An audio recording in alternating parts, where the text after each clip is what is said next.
Ahora vamos a desarrollar las respuestas al primer parcial de teoría de la materia Materiales de Construcción CIF 216. En primer lugar, quiero hacerles notar que se les dieron pautas acerca de cuáles eran los aspectos más importantes para estudiar para este examen. Y en estas preguntas de desarrollo, que valían varios puntos, 10 puntos generalmente, se ha sido un poco exigente en la corrección, en la calificación, mejor dicho, porque se pretendía que tengan respuestas completas como las que estamos viendo ahora a continuación. La primera pregunta decía, nombra y describe las características de los dos principales productos de la hidratación del cemento. Muchos han respondido mal esta pregunta porque han empezado a hablar del agua de amasado y agua de curado y no sé por qué. Porque productos de hidratación del cemento son los compuestos que se generan cuando el cemento reacciona con el agua. Entonces, los dos principales productos de hidratación que ustedes tienen en el texto y además que están subrayados allá, son en primer lugar la tobermorita o silicatos cálcicos hidratados. Fíjense que es importante que digan que se trata de silicatos cálcicos hidratados, que además son compuestos estables y responsables de la resistencia mecánica de la pasta endurecida. El segundo producto es la portlandita o hidróxido de calcio. Aquí es también importante decir que se trata del hidróxido de calcio, que es un compuesto inestable y vulnerable a los ataques de muchos otros compuestos químicos, como por ejemplo las aguas puras. Esta portlandita produce un pH básico que genera un ambiente que protege al acero de refuerzo de la corrosión. Entonces este es un aspecto positivo. Si bien la portlandita es un compuesto vulnerable a los ataques de otros compuestos químicos, sin embargo tiene también este aspecto positivo. Además, y esto era también importante mencionarlo, la portlandita es la que reacciona con la puzzolana en presencia de humedad para generar silicatos cálcicos hidratados, porque esta es otra de las características de este compuesto. En la segunda pregunta se pedía dibujar un gráfico tensión de formación, en un gráfico tensión de formación las curvas de un material rígido y frágil, al cual debía llamárselo A, y otro material flexible y dúctil, al cual se lo debería llamar B. Y aquí tienen ustedes un gráfico tensión de formación donde se puede ver el material A, ¿no?, que tiene mayor pendiente y muy poca deformación plástica, por lo tanto es rígido y frágil. Y luego el material B, que tiene menor pendiente en su parte elástica y que tiene una larga deformación plástica aquí. Por lo tanto, se trata de un material flexible por la pendiente y dúctil por la larga deformación plástica. Todos los que han respondido así tienen los 6 puntos que correspondían a esta pregunta. Aquí son pocos los que han respondido mal. Esta pregunta vamos a desarrollarla con un poquito de cuidado porque muchos han respondido esto a medias. Entonces no se extrañen si tienen solamente una parte de ese puntaje, ¿no? Se trataba de lo siguiente: ¿en qué tipo de obras es más adecuado un cemento tipo 1P que un cemento tipo 1? ¿Y por qué? Fíjense que era muy importante indicar por qué es que se mencionaba este tipo de obras. La respuesta correcta es más o menos la siguiente. El cemento tipo 1 es más adecuado para vaciados de elementos con grandes masas, es decir, grandes volúmenes de hormigón, como es el caso de las presas o de grandes cimentaciones, porque se genera menos calor en la hidratación. Los cementos con puzzolana, como ustedes saben, tienen menos contenido de cemento, por lo tanto, la reacción misma del cemento es más lenta en relación a los cementos tipo 1, y por tanto se genera menor calor de hidratación. Y esto es muy beneficioso en las obras de grandes masas donde se puede generar una temperatura muy elevada. Y también obras en tiempos calurosos por la misma razón. Luego está el segundo gran grupo de obras, que son las obras en contacto con el agua, como ser canales, depósitos, tuberías, presas, cimentaciones, muelles, etc. Por su mayor impermeabilidad, recuerden ustedes que la reacción de la portlandita con la puzzolana tapa los huecos que dejan inicialmente las reacciones del cemento, y esto hace que sean cementos más resistentes a los agentes agresivos que pueden venir con el agua, por ejemplo las aguas puras de los deshielos, las aguas que traen sulfatos, aguas ácidas en las industrias, etc. Y finalmente era importante también nombrar las obras con riesgo de producirse la reacción álcali agregado, que es algo de lo que hemos hablado en clases, sobre todo puentes, ¿no?, que son obras muy importantes, porque los cementos con puzolana disminuyen el riesgo de que se produzca esa reacción. La siguiente pregunta decía, explica con tus propias palabras la diferencia entre agua de amasado y agua de curado. Indica por qué la primera debe mantenerse en valores mínimos y la segunda en valores máximos. Entonces, aquí tienen ustedes un ejemplo de respuesta que menciona todos los aspectos que debían considerarse para obtener el puntaje de 10 puntos, que por cierto creo que ninguno ha obtenido. Pero vamos a ver. El agua de amasado es el agua que se utiliza para elaborar la mezcla y se indica por la relación agua-cemento. Debe mantenerse en valores mínimos porque su exceso genera microporos que disminuyen la resistencia de la pasta endurecida. Sin embargo, y fíjense, este aspecto es muy importante, esa cantidad debe garantizar una buena trabajabilidad, porque si no, se generan huecos aún mayores, que se suelen llamar cangrejeras, que afectan aún más la resistencia mecánica. Por tanto, el agua de amasado depende de los medios que se utilicen para la colocación de la mezcla en estado fresco. ¿Ya? Esa era la respuesta correcta para la parte del agua de amasado. El agua de curado, en cambio, es la que se añade después del fraguado de la mezcla y debe ser abundante para garantizar una continua hidratación de los granos de cemento que todavía no se han hidratado y evitar así la aparición de fisuras y grietas por la contracción que se produce en la mezcla ya colocada y para asegurar una buena resistencia mecánica de esa manera. Esta era la respuesta correcta a esta pregunta. Luego tenemos la siguiente pregunta. Explica la diferencia entre densidad aparente y densidad de conjunto en un material granular. La densidad aparente, que también se suele llamar peso específico en la nomenclatura cementera y hormigonera, es la relación entre el peso del material y el volumen de sus partículas, incluidos los huecos de esas partículas. Huecos accesibles e inaccesibles, como hemos llamado en clases. En tanto que la densidad de conjunto o peso unitario está referida solamente a materiales granulares y es la relación entre el peso de ese material granular y el volumen total del recipiente que lo contiene, es decir, incluye los huecos entre partículas.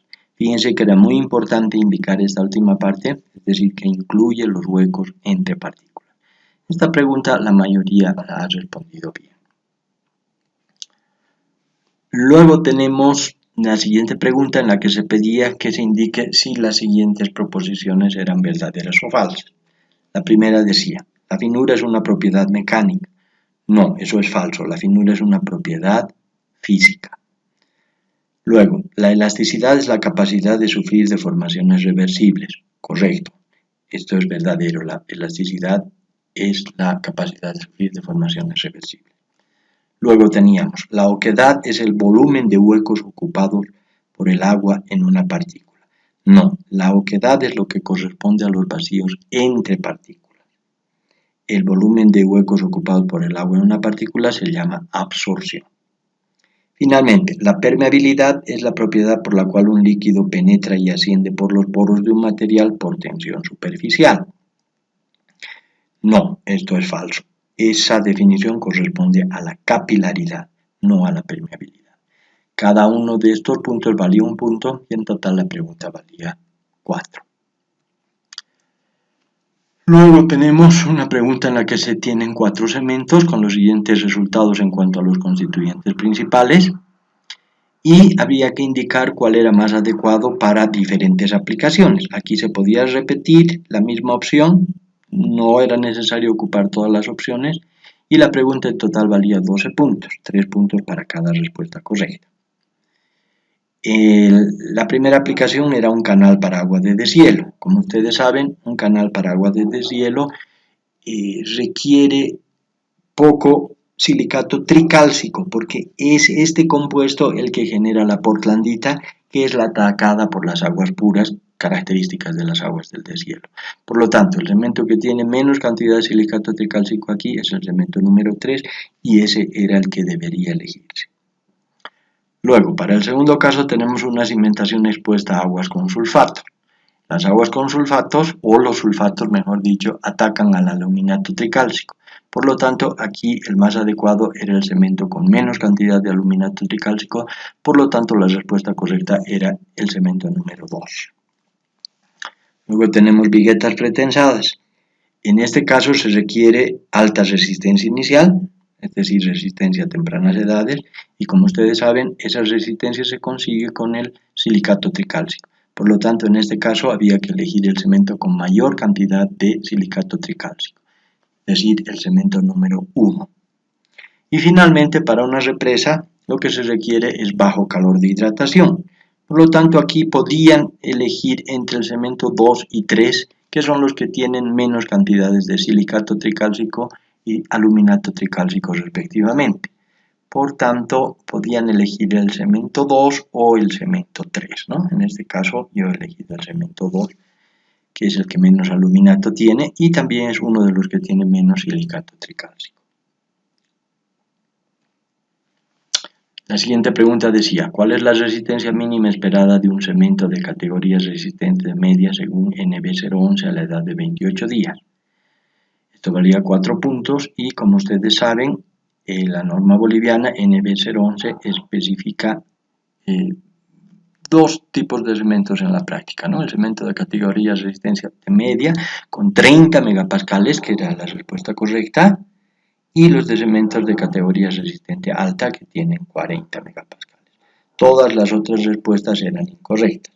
Más aún las respuestas que refieren libras o newtons o kilogramos, que como ustedes saben, no es esa la forma de expresar una tensión o una resistencia. Luego tenemos la siguiente pregunta que dice ¿cómo afectan las arcillas a los agregados para las mezclas de cemento? La pregunta valía 6 puntos y tenía dos respuestas correctas. Por un lado, las arcillas aumentan el consumo de agua porque tienen una gran superficie específica, como ustedes saben, y por otro lado, cuando se adhieren a las partículas, disminuyen la adherencia entre el agregado y la pasta de cemento. Por tanto, esas eran las dos respuestas correctas. Cada una valía 3 puntos. Y aquí, si habían marcado una respuesta equivocada, una respuesta mala anulaba una respuesta buena. Luego tenemos, ¿qué resistencia a compresión se puede esperar de una roca muy compacta? Ustedes tienen en el texto una tabla donde se muestran las resistencias aproximadas de los diferentes tipos de roca. En esa tabla están dados los valores en kilos por centímetro cuadrado. Pero si traducen eso a megapascales van a ver fácilmente que una roca muy compacta puede dar una resistencia de alrededor de 200 megapascales, como se muestra aquí en la respuesta correcta. Luego, ¿cuál es el rango de resistencias de los morteros especificados en la norma STMC 270? Como ustedes saben, estos morteros son morteros de junta y en esa norma, como se muestra en un cuadro que tienen en el texto, las resistencias varían entre 2.4 hasta 17.2, ¿no? Los morteros, como recordarán, se llaman MNOIS en la nomenclatura de esa norma. Entonces, la respuesta correcta, repito, era de 2.4 a 17.2 megapascales. Luego tenemos, ¿cuál es la norma STM que contiene especificaciones para la aplicación de morteros de revestimiento a base de cemento Portland? La respuesta correcta era ASTM C926. Luego tenemos la siguiente pregunta, ¿por qué se utiliza cal para estabilizar suelos arcillosos inestables para las construcciones? Porque la cal desplaza al agua enlazada con la arcilla. Como ustedes saben, la arcilla tiene cargas negativas en su superficie y en esta superficie se adhieren los dipolos de agua y esos son los que ocasionan inestabilidad y falta de resistencia y por lo tanto asentamientos diferenciales, como van a ver después en mecánica de suelos. Entonces, la virtud de la cal, en este caso, es que desplaza a esa agua porque tiene cationes que tienen dos cargas positivas y que se adhieren con más facilidad a la superficie de la arcilla. La siguiente pregunta dice, ¿es un parámetro para controlar la calidad de la cal para la construcción? En las tablas de la norma boliviana y de las normas extranjeras, uno de los parámetros más importantes es el contenido de dióxido de carbono, ¿no? Porque este parámetro controla la cantidad de material que ya se ha carbonatado y que por lo tanto ya no sirve para la cal destinada a la construcción. Luego tenemos cuál es la composición química del yeso comercial, lo que aquí comúnmente llamamos estuco, que se utiliza en la construcción. El compuesto reactivo para el yeso es el sulfato de calcio sulfato de calcio semihidratado, es decir, con media molécula de agua. Es decir, aquí la respuesta correcta era esta que estamos señalando, la última.